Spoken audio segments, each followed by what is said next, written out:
ये इतना ज़्यादा स्ट्रेसफुल टाइम होता है क्योंकि यार आपका कैरियर डिफाइन हो रहा होता है अभी ना। ये डेफिनेटली पता होता है कि क्या नहीं करना है। हाँ, जैसे ये सही है ना, जैसे मुझे पता था कि मुझे डर्मा नहीं करनी, मुझे पता था मुझे मेडिसिन नहीं करनी, मुझे पता था मुझे पीडियाट्रिक्स नहीं करनी, ऑप्था नहीं करनी। This was clear to me. तो आपका कहने का मतलब है हमें ये देखना है कि कौन से रैंक पे कौन सा कॉलेज लास्ट ईयर गया था। सब specialist posting that is offered during your MD, let's say cardiology में पोस्टिंग है 2 महीने की, गैस्ट्रो में पोस्टिंग है, हेमाटोलॉजी में पोस्टिंग है, तो वो पेशेंट एक्सपोजर साथ साथ मिलता रहता है। Hi guys, I am doctor Sandeep in conversation with doctor Rishabh. आज हम बात करेंगे बहुत ही इंटरेस्टिंग टॉपिक की जो आप लोग हर किसी से हमेशा डिस्कस करते रहते हो, और वो है how to choose the branch in residency. तो सर कैसे चूज करें? Hi sir, so thank you for inviting me. So जब मुझे याद है, जब मैं इस स्टेज पे था कि ब्रांच चूज करनी थी पीजी प्रिपरेशन के लिए, एंड फ्रैंकली ये इतना ज़्यादा स्ट्रेसफुल टाइम होता है क्योंकि यार आपका कैरियर डिफाइन हो रहा होता है अभी ना। बिल्कुल सही। तो मैंने एक 4 स्टेप प्रोसेस बॉयल डाउन किया फाइनली कि this is a 4 step process. तो 4 स्टेप्स में we'll try to analyse, understand and get to a decision कि ब्रांच कैसे चूज करनी है। Yes, branch and your college I think. अच्छा, तो मतलब मोटा मोटा how to go for the counselling. ठीक है। तो स्टेप 1 आता है ruling out branches. Ruling out का मतलब? बहुत सारे स्टूडेंट्स को ये नहीं पता होता कि व्हाट दे वांट, जी बट ये डेफिनेटली पता होता है कि क्या नहीं करना है। हाँ, जैसे ये सही है ना, जैसे मुझे पता था कि मुझे डर्मा नहीं करनी, मुझे पता था मुझे मेडिसिन नहीं करनी, मुझे पता था मुझे पीडियाट्रिक्स नहीं करनी, ऑप्था नहीं करनी। This was clear to me. अब मेरे पास बचती हैं बाकी 5-6 branches. So step 1 was ruling out branches. Done sir. Okay, so all the guys are listening, एक बात सुन लो कि पहले क्या नहीं करना है वो श्योर हो जाओ, बाकी बाद में देखेंगे। जी sir, next step 2। Step 2 is कि जो आपने लिस्ट बनाई है कि these branches I can do, उन ब्रांचेस की लास्ट ईयर कट ऑफ देख लो। तो आपका कहने का मतलब है हमें ये देखना है कि कौन से रैंक पे कौन सा कॉलेज लास्ट ईयर गया था, है ना? मोटा मोटा यही है। क्योंकि आपने 5 ब्रांचेस चूज कर ली। अब उस 5 ब्रांचेस में भी जो आपको लगता है कि ये मैं कर सकता हूं, एक सॉर्ट ऑफ प्रेफरेंस बन जाती है after talking to few of the seniors in respective branch. So second step is, जो आपने चूज करी है ब्रांचेस, उन सब में लोगों से बात करो कि ब्रांच में है क्या क्या क्या पूछना है उन ब्रांचेस में। तो सबसे पहले आपको अपने आप से पूछना है what do you want in your life. ठीक है, तो उसमें आता है money, work life balance, fame, your own setup और working as a salary. Sir एक पॉइंट यहाँ पे आपने बोला, 2 इंपॉर्टेंट चीजें जो मैं I would want our students to know. एक है वर्क लाइफ बैलेंस, ठीक है? ये इस वर्ड का ना बहुत बस चल रहा है, you know, in recent years. तो कैसे डिटरमाइन करेंगे कि वर्क लाइफ बैलेंस होता क्या है? So work life balance is कि, I mean, after you are done with your work, do you have any time left to do your extracurricular hobbies?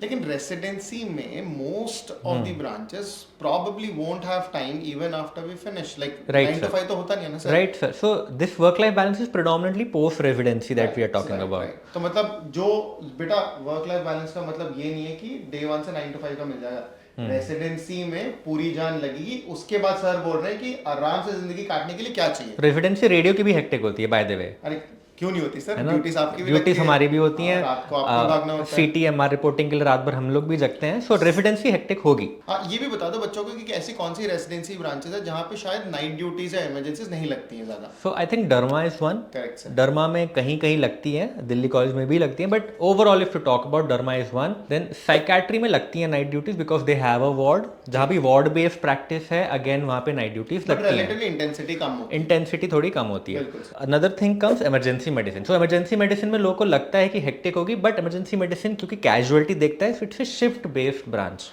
For most of the places जहाँ पे program है। Predominantly 3 यही हैं, बाकी core clinical branches में most of the places have a night duty.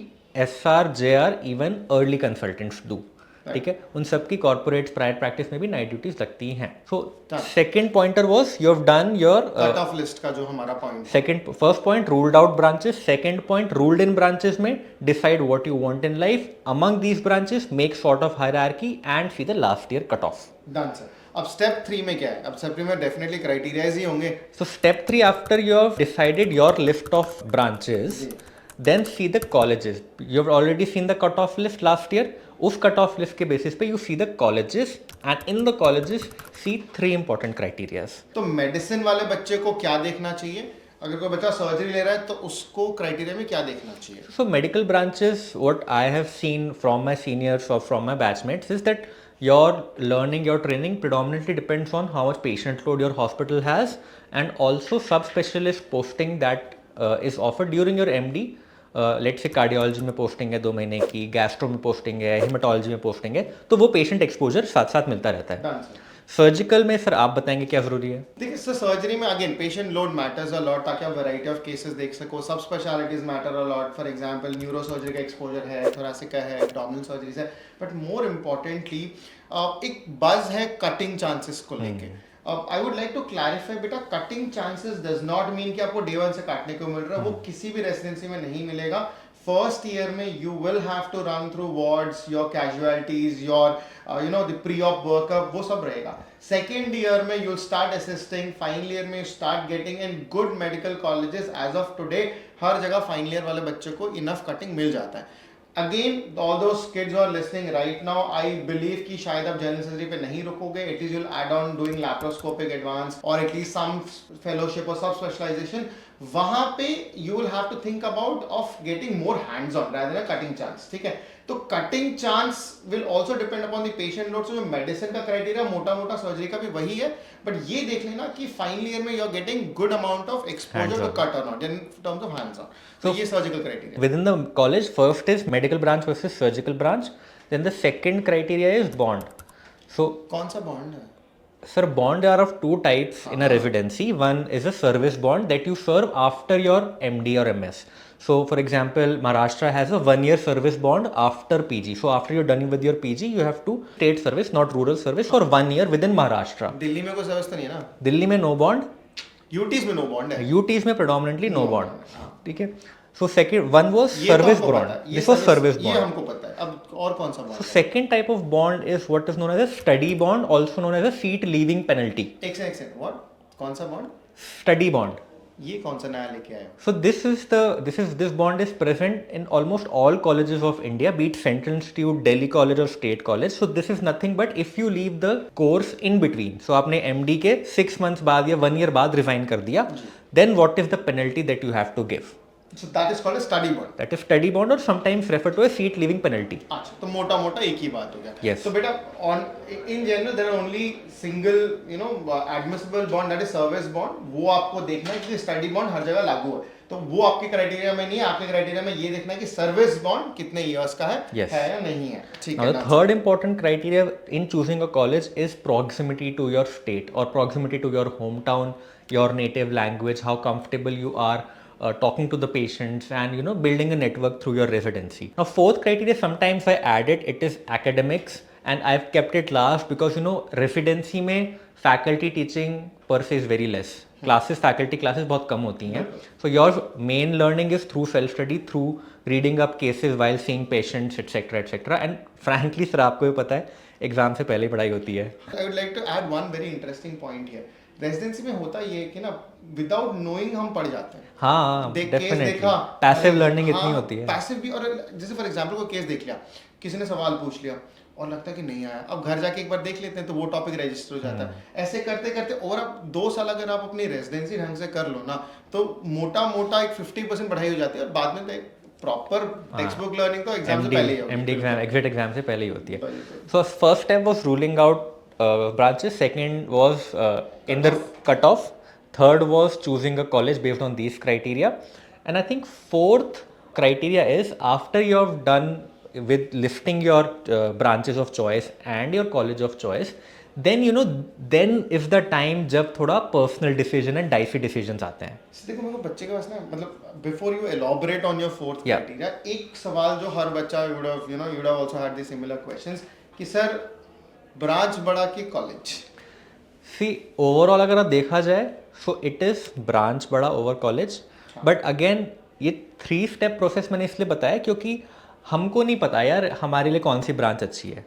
What we know कि हमें क्या नहीं करना. एग्जैक्टली तो इतना श्योर होना चाहिए कि क्या नहीं करना ना. उस सिलेक्शन ऑफ कॉलेजेस कि आपने सोचो, पता है कि मैं मेडिकल बंदा हूँ, मुझे मेडिसिन चलेगी, पीट चलेगी, साइकी चलेगी, रेडियो चलेगी, डर्मा चल जाएगी, ठीक है. अब इसके बेसिस पे मैं देख लूंगा कि बेटर कॉलेज क्या मिल रहा है. I will give you an example.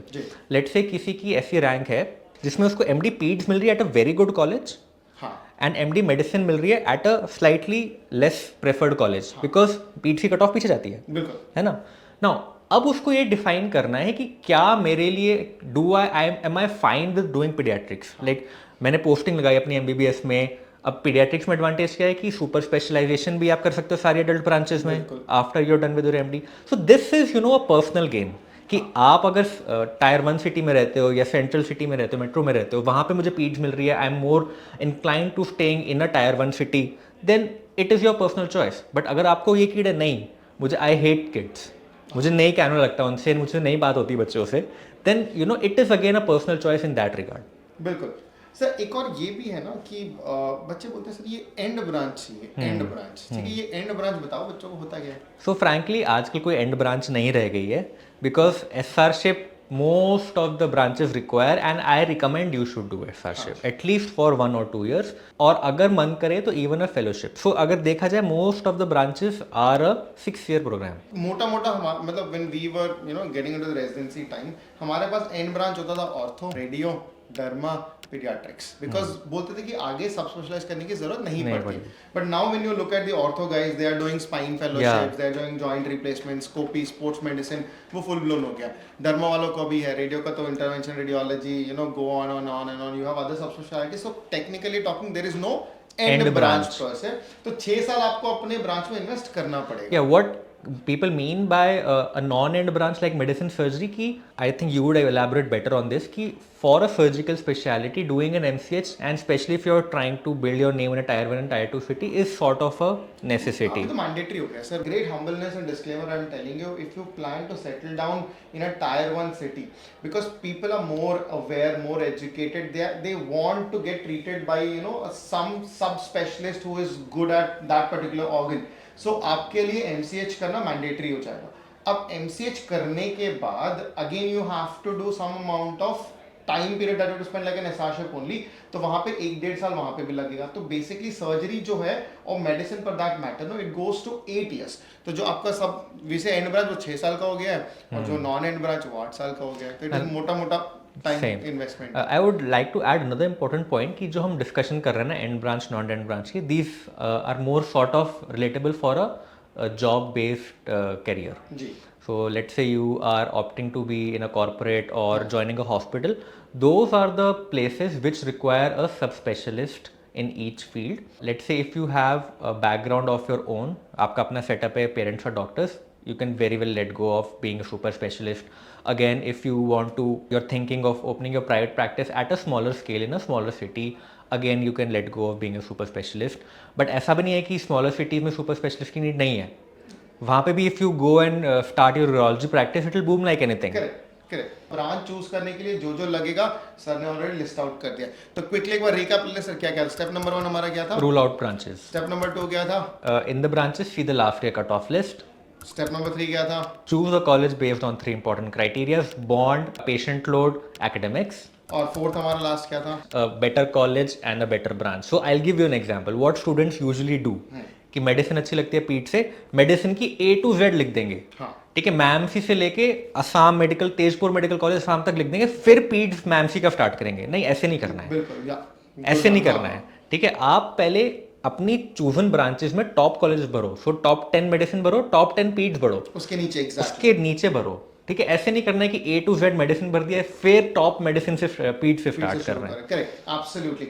Again this is a very important tip. ये बहुत बच्चे ना गलत करके सीट खो जाते हैं. हाँ. तो पहले मेडिसिन जो सर बोल रहे हैं कि top branches, top colleges fill कर लो, उसके नीचे इमीडिएटली पीडियाट्रिक्स के टॉप कॉलेज, फिर second set of medicine college and second set of paediatric college. Like if you have narrowed medicine and peds, just give an example. So we have listed out all the criteria and all the important contents. So if you want any further information और कुछ आगे चाहिए, you can reach out to Rishabh sir or me.